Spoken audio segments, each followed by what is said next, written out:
When war drove Adare and her family members from Yei, South Sudan in 2017, all they hoped for was peace and stability in their new home at Ivempi refugee settlement in Terego district. However, soon after their arrival, situations in the settlement became more harsh.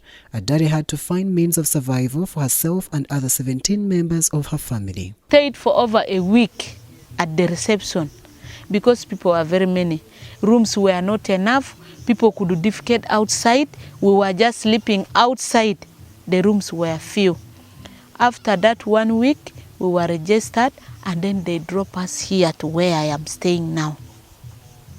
That very day where we were brought here, they didn't give us carpets because if you were newly brought, they were supposed to give you carpets and the other things. So for us, they brought us like that. We were dropped in the bush, there were no carpets, rain started. We were washed by the rains properly. Immediately, my labor started. Upon arrival, the mother of four was hit by yet another shock of food shortage. With the food prioritization policy, only a few members of her big family qualified to receive food from the World Food Programme.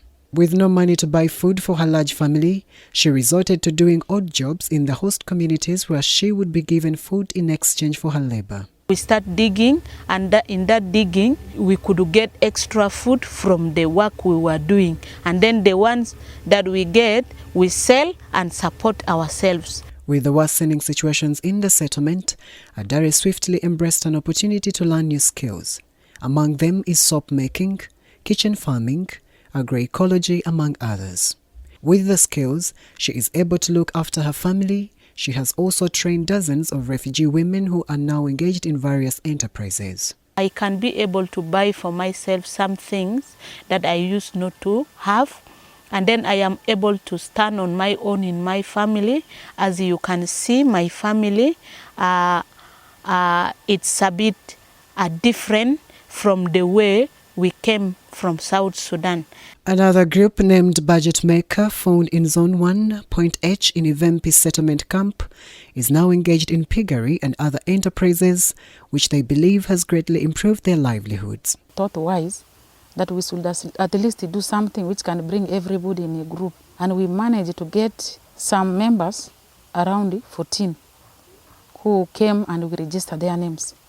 Now we said we are going to struggle, at least each member, we want to start with the pigs. At least each member should buy a pig.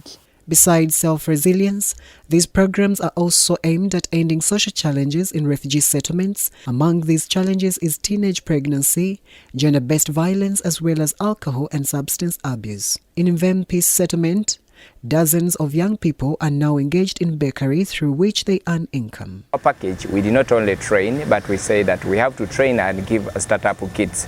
So we issued out startup kits, and the two groups are already producing bread, which bread is locally sold within Ivempi refugee settlement. Okirol explains that such programs have been key in solving the issue of food shortage within the settlement. That's also another problem of food prioritization that has happened under World Food Programme. We are trying all what it takes to ensure that what can we do to increase on the food production within the families. So we are doing a lot, and we have other plans of establishing kitchen gardens or the backyard gardens. But of course, looking at that, what can we do best? The skills training organized by Kota and Pelham Uganda in partnership with Action Aid International Uganda are part of the efforts aimed at improving livelihood in refugee communities through the creating reliable and sustainable sources of income. This will lead to a harmonious coexistence between refugees and the host communities. Ivempi settlement hosts about 170,000 refugees who are mostly from South Sudan.